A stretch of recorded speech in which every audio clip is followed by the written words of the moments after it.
talking with you guys a little bit about freedom. As a matter of fact, I'm thinking, how talking about how to create financial freedom in your own life. Because for years I was misguided in this area myself, and so I know that a lot of people have just bought the wrong plan. As Jim Rohn used to say, they bought the wrong plan. That was certainly my story.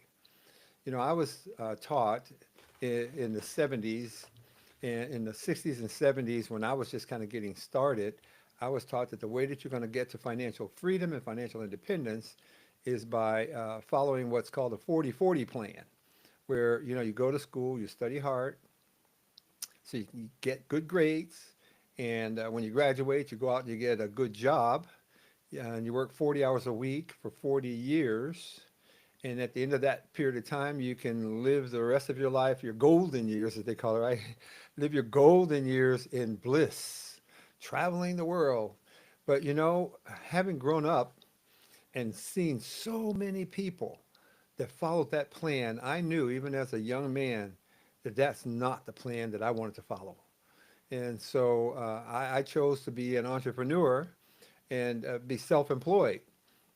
Now, today I understand that being self-employed is it's probably the toughest way to really create financial independence. I mean, it can be done, but it's the toughest way because when you're self-employed, let's say you're a professional, a doctor, dentist, um, uh, real estate person, whatever it is, you are doing everything that in a larger company, other people will be doing some of these other jobs, but you're as they say, the chief cook and bottle washer when you're self-employed. And so what I notice is that in the self-employment arena, most companies, most self-employed businesses go out of business within the first 5 years. Something like 90% of them go out of business within the first 5 years. And then of the 10% that remain, 90% of those go out of business within the next 5 years. And the first 5 years, I think it's because people are undercapitalized and maybe they don't have the skills and the experience. But in the next 5 years, I think those people finally go out of business because they're just burnt out. They're overworked. And so it's a really, really tough existence. And I know that because that's what I did for most of my adult life, from my 20s until I was more than 60 years old. And it's a tough business, it's a tough life. But what I liked about it, and certainly there were things about it that I liked, what I liked about it is that I didn't have a boss, right? And I didn't have to worry about some schedule that someone else created for me. And I didn't have to ask for permission to take time off, to take a vacation, and those kinds of things. I valued those things. I saw those as levels of freedom. But what I didn't understand is that I was still a slave to my business. Because if I wasn't there doing what I needed to do every day on a consistent basis, it wouldn't be very long that I wouldn't have an income.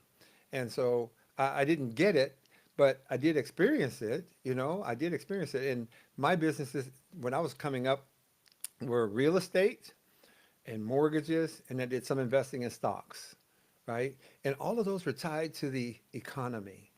And when the economy does well, great, I did okay. When the economy does poorly, I did poorly. And so my income chart, I should say my portfolio performance chart, looked like a roller coaster, right? Up, down, up, down, up, down. And that's how my life went. And it wasn't until I was 60 years old that I learned a different way to do things, right? I learned how to let go, I guess is one way to say it, because I used to believe that nobody could do the things that I can do as well as I can do them. And so I found myself trying to be the jack of all trades and doing everything myself. And that was a mistake. And for those of you that are out there with that kind of nobody can do it as good as me mentality, I'm going to tell you from personal experience, it's actually costing you. You see, once I learned that while I may be smart, I'm not smart in everything, and I'm certainly not the smartest person in everything. Confucius had a saying that if you're the smartest person in the room, then you're in the wrong room. And I get that now. I didn't get that for the longest time. I thought, no, I want to be the smartest person in the room. Now I'm telling you, you don't. In some things, you will be the smartest person in the room, but in other things, you won't be, and you shouldn't be, and you shouldn't even strive to be, right? What I now focus on is this. I now focus on controlling who's invited into the room. I don't need to be the smartest person in the room. I just need to know who's in there and what their skills are, how smart they are, what they do, and then I need to collaborate with those smart people to let them do what they do while I do what I do, and in a collaboration, all of us benefit, and that's what really helped me to grow my wealth. Now, some of the bad advice that I got again was go to school, get a good job, so that I could work for 40 years. Well, the reason I call that bad advice is because when you're at that level, you're an employee. In particular, you're an employee. You are subject to two really strong, powerful influences, and that is taxes and interest. You see, because the highest payers of taxes are in, as percentage wise, are in the employee sector. They hardly have any tax deductions that are available to them in the employee sections, right? If you are an employee, what can you write off? You can write off the interest on your mortgage if you have a mortgage, and you get a standard deduction, but not much else, right? There's a few other things that you can write off. But on the other hand, if you are a business owner or an investor, there's so much more that you can write off. You've all heard of millionaires and billionaires that don't pay any taxes. Well, it's because their income isn't coming from traditional sources like a job. Their income comes from their investments, the investments that they make in the assets in which they invest. And those investments are taxed very differently. And those investments also provide tax shelter for income. And many people know how to play the game, but most people don't. And they begrudge people who have taken the time to study it. So what I'm suggesting to you guys is this. Take the time to study it. Take the time to study it for yourself. Learn the things that you can do. Jim Rohn says you need to work harder on yourself than you do on your job. That's good advice. So if you spend your time every day working 8, 9, 10 hours a day on your job, and then you come home and you veg out on the couch, then you're going to spend your entire life as a vegetable. Okay? And what I learned is that when I was done, and I haven't had that many jobs in my lifetime, but when I was done with my job, that's when my real work started to happen in my own mind. I said, this is when I'm growing. This is where I'm reading books. This is where I'm taking classes. This is where I'm studying tax laws and studying the things that I need, for creating wealth. That's where all that stuff happens after already working for 8 or 10 hours a day. And most people just don't want to do that. They don't want to pay the price. But I tell you what, it pays off. Uh, I remember maybe 6 or 7 years ago when I was just starting to build my passive income by investing in mortgage-backed notes, promissory notes.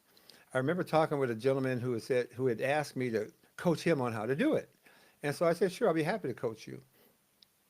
And I showed him my portfolio and I said, look, I make about $150 per month on each mortgage note that I buy, right? And I'll collect that for, I could collect that for as long as 30 years because mortgages could be 30 years long. So 150 bucks a month. And he goes, 150, that's it? And I said, yeah, that's what I make on these mortgage notes. And I said, but I know how to buy these notes with no money down. So every time I do one of these deals, I give myself a $150 a month raise. And he goes, no, no, no, no, no. I'm after the big bucks, man. He says, this $150 doesn't even excite me. It doesn't move my needle. And he basically walked away from my coaching and guidance. But he missed the bigger picture. You don't create financial independence by getting these big checks like flipping houses. I did that for more than 30 years. And I still had to go out and flip another house, right? You always have to go out and flip another house. You never get off that hamster wheel. It's always again and again and again. You got to do the next deal. But once I started creating the passive income through the investments in mortgage notes, I don't have to do that again. I do one, then I do another, and I do another. And now my passive income from all of my mortgage note portfolio is a strong 5-figure monthly income, heading towards a 6-figure monthly income. That's pretty impressive, right? Now, it didn't happen in a year, didn't happen in 2 years. It's taken 6, 7, 8 years to get there. But you know what? If you don't die, what's the difference? You get there eventually, right? The only way that you won't get there, 7 or 8 years will not pass, is if you die first. So my advice is don't go that route, but do something to create some income for yourself on an ongoing basis. Income that does not require you to go out and earn it. Okay? If you've got to go out and earn it, that's not the kind of income that will give you financial freedom. And so I just started looking for ways to create passive income. I found that mortgage-backed promissory notes was the best way that I have ever seen to create passive income. And once I learned how to buy these mortgage-backed promissory notes with no money out of my pocket and no credit checks, once I learned how to do that, it was game over. I knew instantly that I was going to become financially independent, right? And so that's what I did. Now, for those of you guys that are not familiar with how this stuff works, um, you can head over to my website to learn more about who I am and what I do and how that all works, right? You can head over to therealdesiarnaz.com, therealdesiarnaz.com. You can even click on the link that's on the screen here and it'll take you right to my website. And you can check me out, see if you think that what I'm saying makes sense for you. And if you'd like to learn how to invest in mortgage-backed promissory notes without coming up with a bunch of money out of your own pocket, but just by bringing expertise to the table, then you can learn how to do that by going to the university that I created online where I teach people and I coach people on how to do what I did, okay? How to create passive income, $150, $200, $300 a month from mortgage-backed promissory notes that you don't even have to use your own money to buy. And so that's what I teach people how to do. As I said, you can go to noteinvestoruniversity.com. You can even click this link here and this will take you to the noteinvestoruniversity.com website. You can register there, go through my coaching and training, and then jump on a coaching call with me. I do a coaching call every week for the people that have enrolled in our program. Every Thursday, we go through coaching with the people that have enrolled in our program so that we can help you and help anyone that enrolls actually perform well and do well and have the success that they want. So if you're trying to create financial independence in your own life, it really comes down to creating passive income. And the advice that you've been given, go to school, get a good job, right? Work for 40 hours a week, for 40 years, that's not going to ever get you there. You got to understand that the company that you work for, they didn't start that company to make you financially independent. They started that company to make themselves financially independent. And if you work for the government, understand they have no desire at all to pay you enough to become financially independent. It's not about that at all. It's about keeping you working for the rest of your life. That's what it's about for these companies and for the government, guys. So you can do better. That's what I want you guys to know. You can do better. Trust me when I tell you this. Financial independence is definitely something that you can do. But you have to get it out of your head that it needs to happen fast. Understand that it's a long game. This is not an overnight thing.